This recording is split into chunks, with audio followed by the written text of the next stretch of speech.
Strata Florida Abbey, near Pontrhydd not far from Aberystwyth, is a place where you'll find a beautiful ruined abbey. And we have some of the tiles, floor tiles, from that abbey here at the Archaeology Gallery in the Ceredigion Museum. I'm interested in them because at one point in my career, I decided I wanted to do some amateur pottery making, some ceramics. And I was influenced when I saw the ceramics as to how they actually constructed the tiles. It was said at the time that there were itinerant pottery makers who would travel to different abbeys to make the ceramics. This area is not known for its earthenware clay, so I presume that they must have brought the clay with them.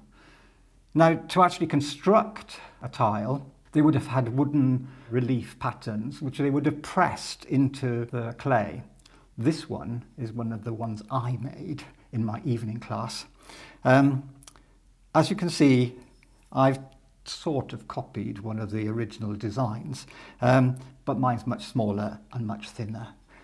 They would have pressed in, making a slight depression, as you would see in some of the tiles that we have here, and then covered the whole of the what would have been red clay with a white slip, which is a kind of a liquid clay, white. And then once that clay was in the depression, they would have let that dry and then filed it down so that the pattern, the white pattern, would show in the depression. That was then fired in a kiln to make it really, really hard. If you go to Strata Florida today, you'll still see the tiles there.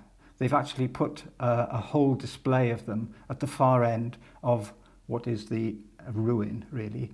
There is a lovely arch still there, which you can see.